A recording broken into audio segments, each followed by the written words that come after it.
माननीय सभासदों, माननीय अध्यक्ष जी,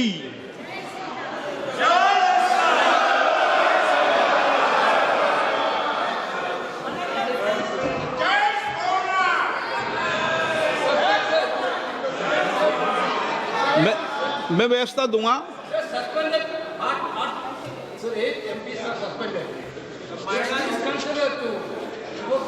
बात करते हैं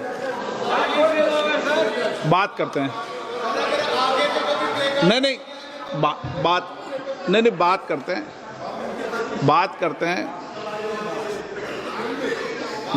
हैं।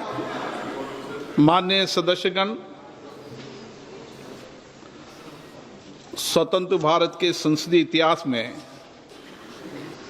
तीसरी बार लोकसभा अध्यक्ष के विरुद्ध अविश्वास के प्रस्ताव के संकल्प पर सदन में 2 दिन माननीय सदस्यों ने 12 घंटे से अधिक चर्चा रही। सर, मैंने रेजोल्यूशन मूव किया था, मुझे बोलने को नहीं मिला सर।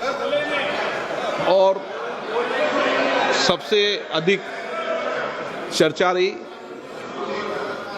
ताकि सभी मान्य सदस्यों के विचार, तर्क और चिंताएं सदन के समक्ष आ सके।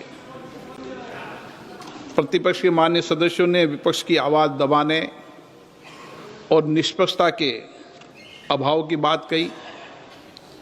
मान्य सदस्यों ने आसन की निष्पक्षता, सदन की कार्यकुशलता एवं भारत की संसद की वैश्विक उपलब्धियों की बात की। वहीं मान्य सदस्यों ने हमारे संसदीय लोकतंत्र की व्याख्या की एवं सदन की गरिमापूर्ण परंपराओं, नियमों और प्रक्रियाओं पर अपना दृष्टिकोण रखा।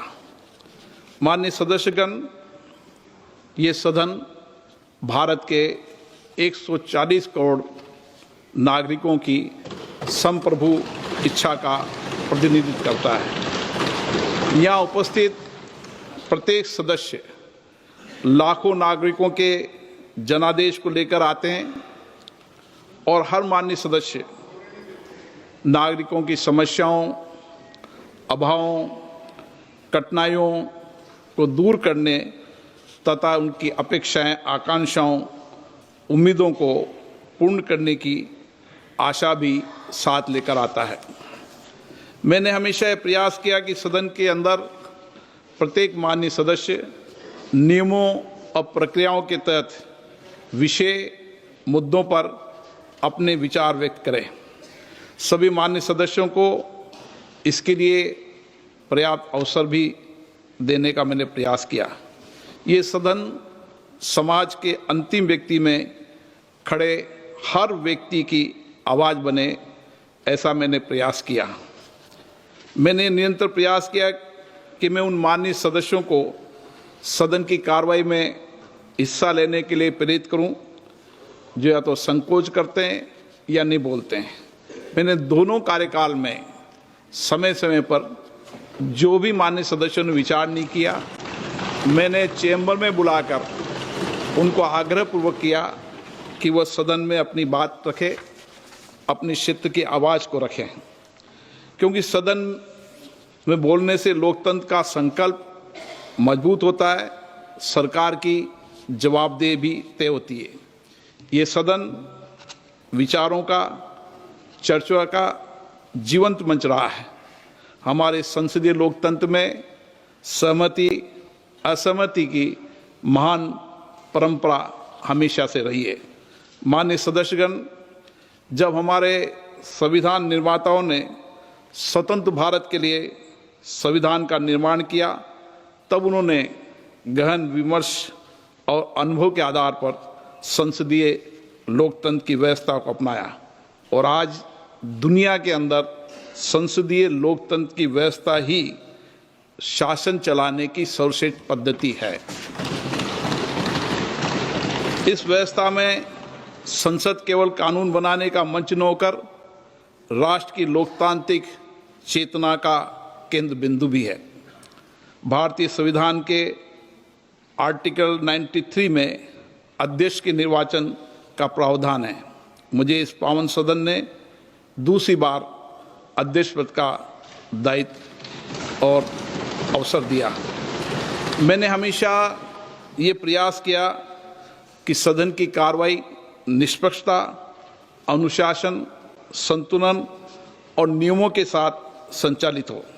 सदन में सभी को साथ लेकर सामंजस्य से व्यवस्था एवं कार्यकुशलता बनाए रखने के लिए मैंने मेरे दायित्व को निभाया। मेरा हमेशा ये प्रयास रहता है कि सदन की गरिमा, मर्यादा और प्रतिष्ठा में उत्तरोत्तर वृद्धि होती रहे। मंगलवार दिनांक 10 फरवरी 2026 को प्रतिपक्ष के कुछ माननीय सदस्यों ने अविश्वास प्रस्ताव का नोटिस दिया। हमारे संविधान द्वारा स्थापित संसदीय लोकतंत्र की व्यवस्था में मेरा हमेशा अटूट विश्वास रहा है। मैंने अपने नैतिक कर्तव्यों का निर्वहन करते हुए अविश्वास के प्रस्ताव के प्रस्तुतीकरण के साथ ही सदन की कार्रवाई से अपने आप को अलग कर लिया। पिछले 2 दिनों में इस सदन ने लोकतंत्र की एक महत्वपूर्ण संसदीय प्रणाली को पूरा किया। इस चर्चा के दौरान अनेक विचार, अनेक दृष्टिकोण, अनेक भावनाएं इस सदन के सामने रखी गई। मैंने सदन के प्रत्येक माननीय सदस्य की बात को गंभीरता और ध्यान से सुना।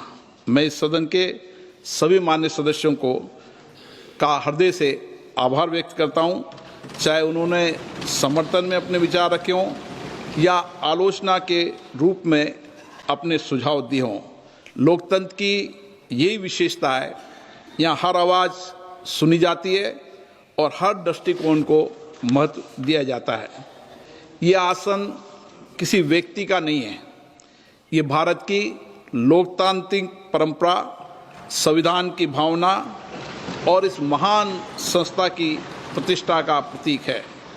मेरे पूर्ववर्ती अध्यक्षों ने इस सदन की मर्यादा और परंपरा को मजबूत किया और हमेशा इस सदन की प्रतिष्ठा बढ़ाई है।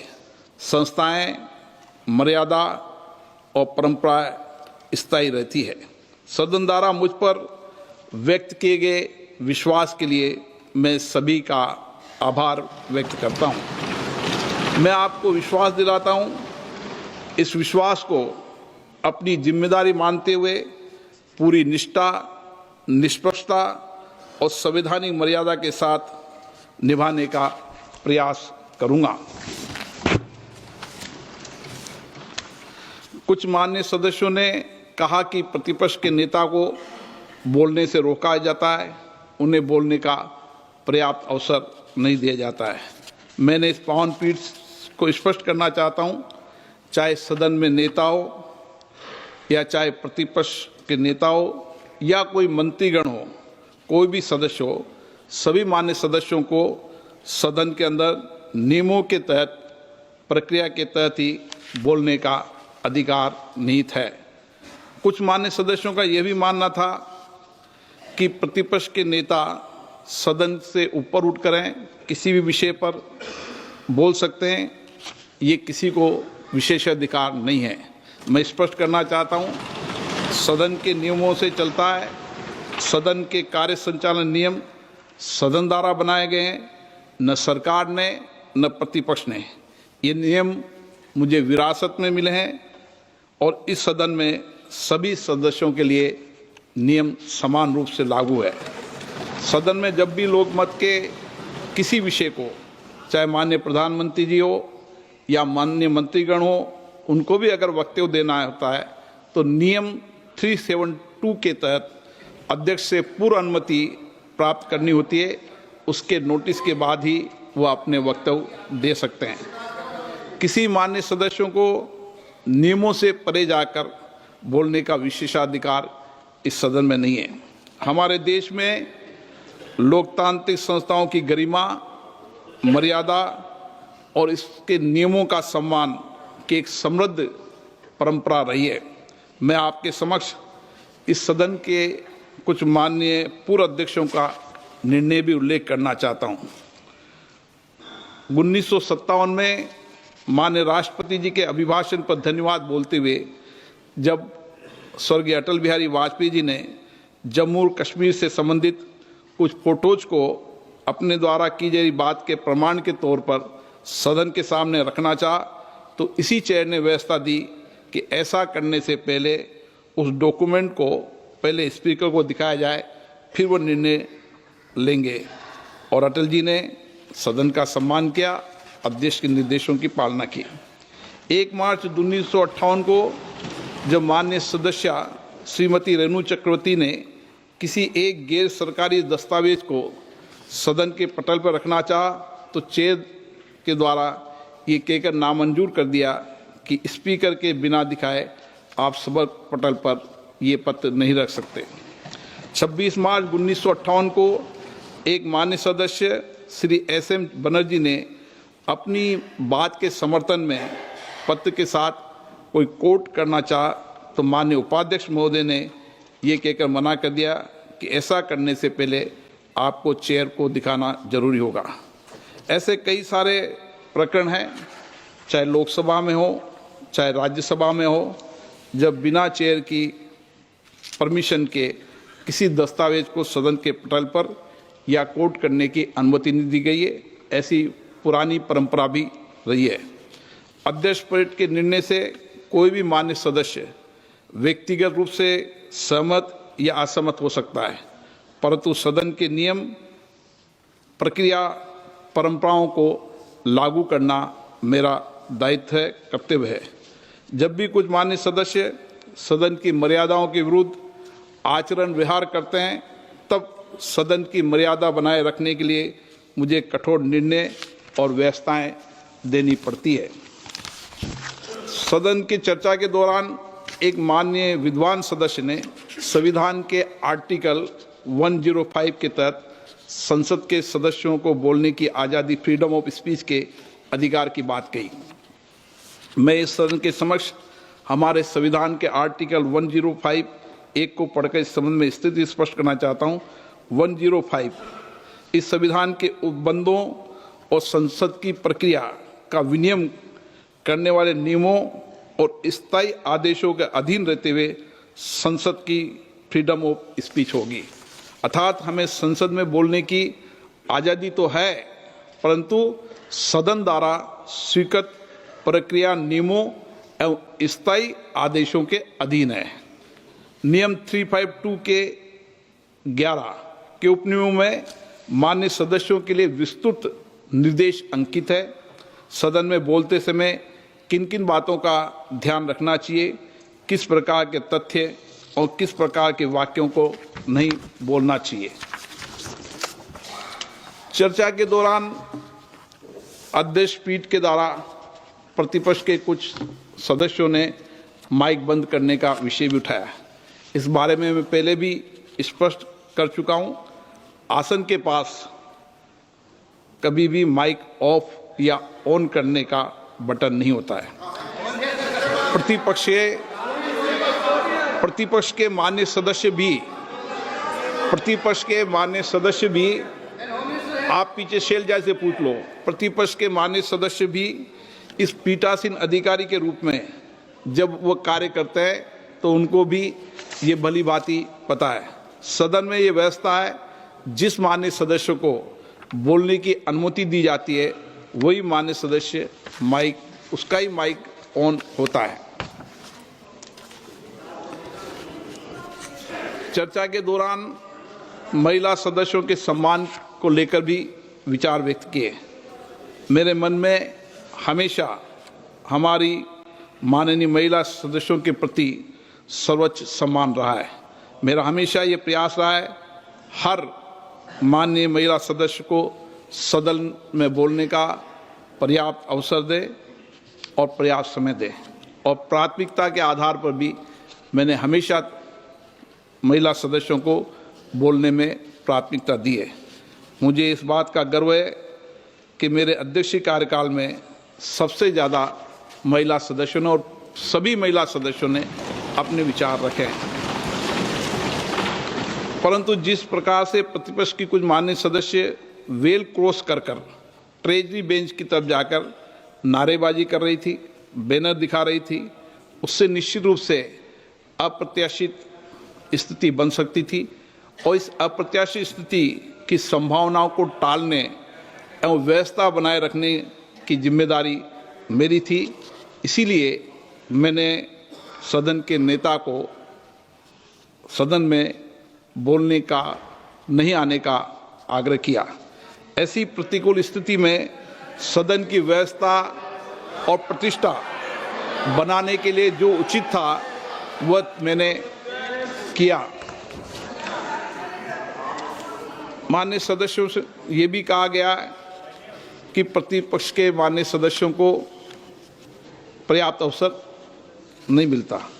17वीं 18वीं लोकसभा के संसदीय कार्रवाई के आधिकारिक आंकड़े उजागर करते हैं कि संख्या बल पर देखा जाए तो भी प्रतिपक्ष के माननीय सदस्यों को राष्ट्रपति अभिभाषण पर, धन्यवाद प्रस्ताव पर, बजट पर, महत्वपूर्ण विधेयकों पर, विशेष चर्चाओं पर, प्रश्नकाल और शून्यकाल के दौरान आवंटित समय से अधिक बोलने का अवसर मिला है।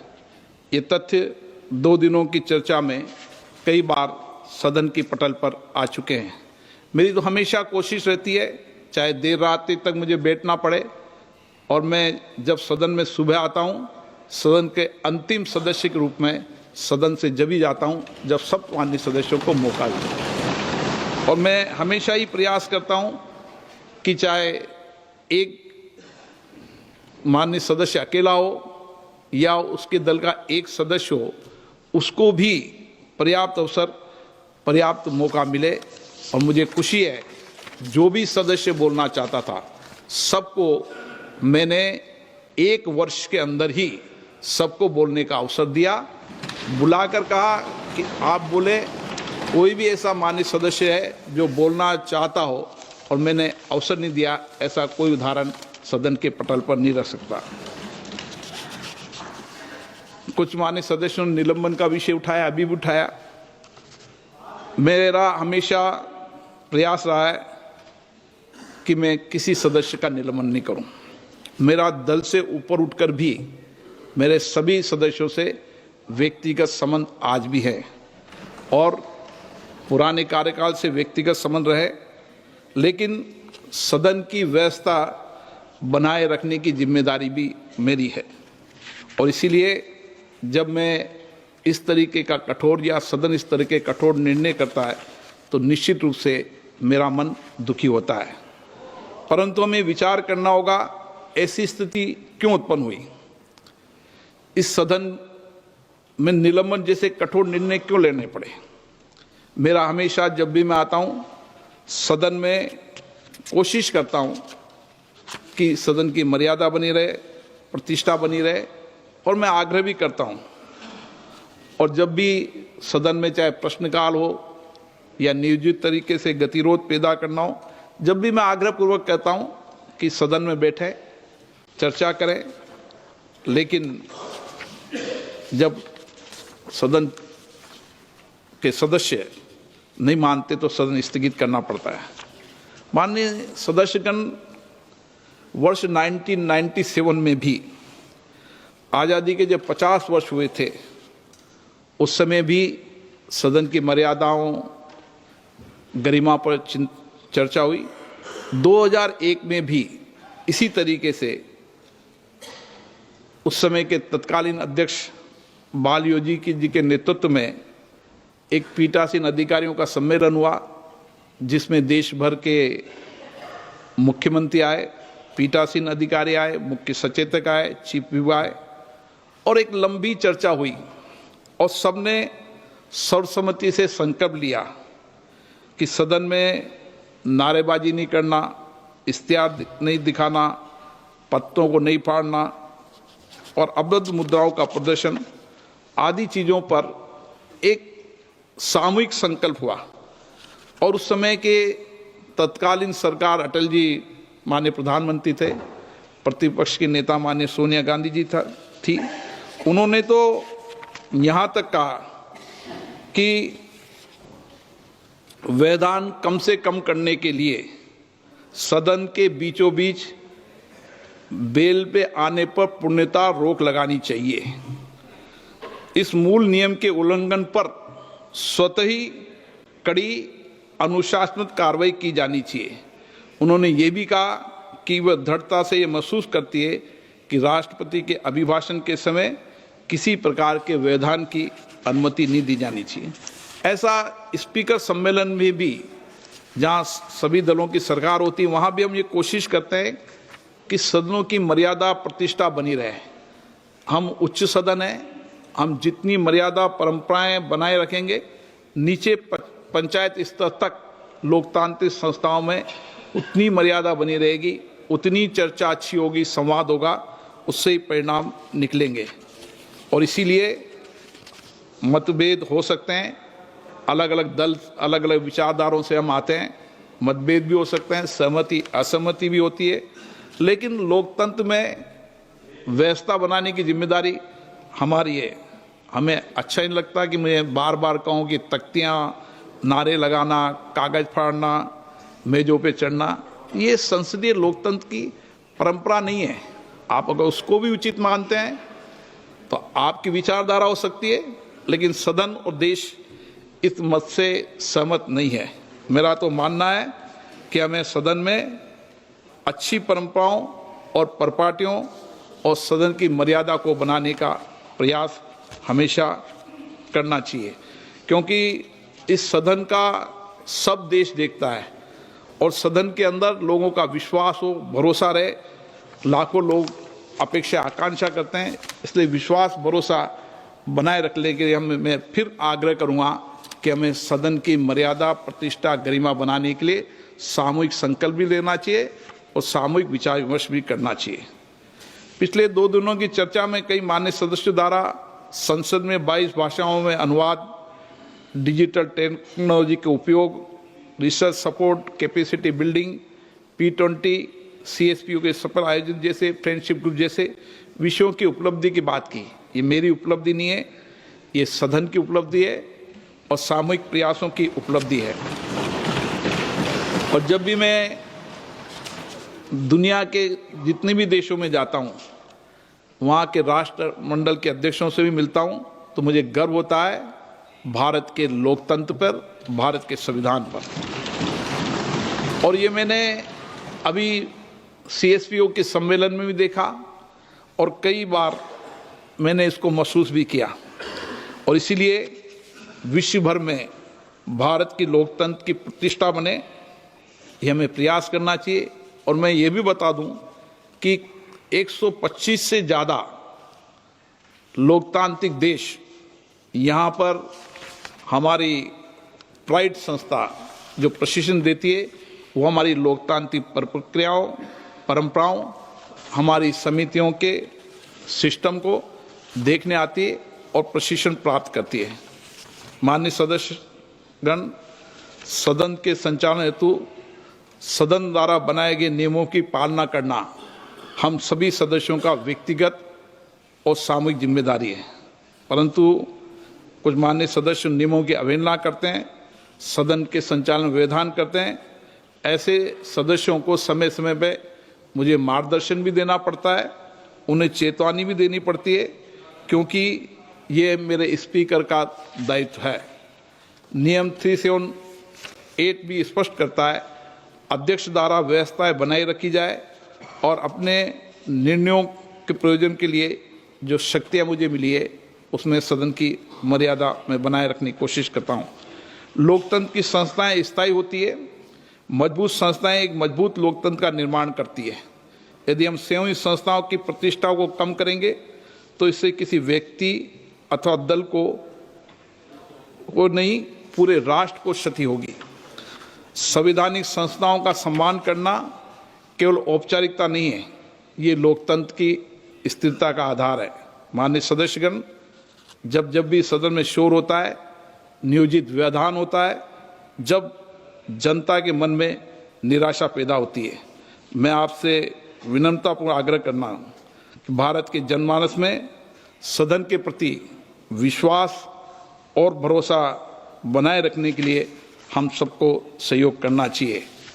हमारा महान संविधान, हमारे नियम, हमारी परंपराएं हमें विरासत में मिली है। जहां मुझे इस महान विरासत पर गर्व है, वहीं मेरा संकल्प भी है कि इसमें महान विरासत को हमेशा आगे बढ़ाऊं। कभी भी सदन की मर्यादा में कमी नहीं आने दूं। मैं सदन में पक्ष प्रतिपक्ष सभी मान्य सदस्यों को जब संरक्षक के रूप में देखता हूं, तो चाहे कितनी भी प्रतिकूल परिस्थिति हो, कोई मान्य सदस्य मेरे मत से सहमत हो असहमत हो, मेरे खिलाफ कुछ वक्तव्य भी दे, लेकिन मेरा हमेशा प्रयास रहेगा, मैं इस संकल्प के लिए अटक हूँ कि सदन की मर्यादा और प्रतिष्ठा को बनाए रखने के लिए मैं कटिबद्ध हूँ।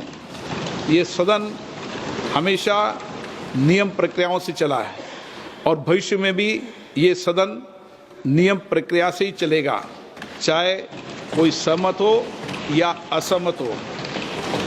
माननीय सदस्य, प्रशंसा हो या आलोचना, इस सब के बीच मेरा एक ही संकल्प है, सदन की मर्यादा और नियमों की रक्षा करना। हम केवल संविधान के शब्दों का ही नहीं, बल्कि संवैधानिक नैतिकता यानी कॉन्स्टिट्यूशनल मोरालिटी का भी पालन करें। आइए हम सब मिलकर नए सकारात्मक रचनात्मक अध्याय की शुरुआत करें। राष्ट्र के निर्माण में, राष्ट्र की सेवा में अपना योगदान करें, इस सदन को आगे चलाएं। और मैं तो ये भी कहता हूं कि जो 2 दिन सदन की इस विशेष चर्चा पे हमारा समय नष्ट हुआ है, उसको हम आगे कैसे लोगों की अपेक्षाएं आकांक्षाओं को पूरा कर सकते हैं। इसलिए देर रात्रि तक बैठकर भी हमें ये 14 घंटे पूरे करने चाहिए, ताकि देश की जनता में ये भरोसा पैदा हो कि सदन हमेशा लोगों की अपेक्षाएं आकांक्षाएं, उनकी चिंता, उन कठिनाइयों पर चिंता व्यक्त करता है। मैं माननीय सदस्यों से आग्रह करता हूं कि वह सदन की मर्यादा बनाए रखने और अध्यक्ष पीठ का सहयोग करने का प्रयास करें। माननीय सदस्यगण, मुझे कई माननीय सदस्यों द्वारा कुछ विषयों पर स्थगन की सूचना प्राप्त हुई है। मैंने आज किसी भी स्थगन प्रस्ताव की सूचना तक की अनुमति नहीं दी गई। सभा पटल पर रखे जाने वाले पत्र आइटम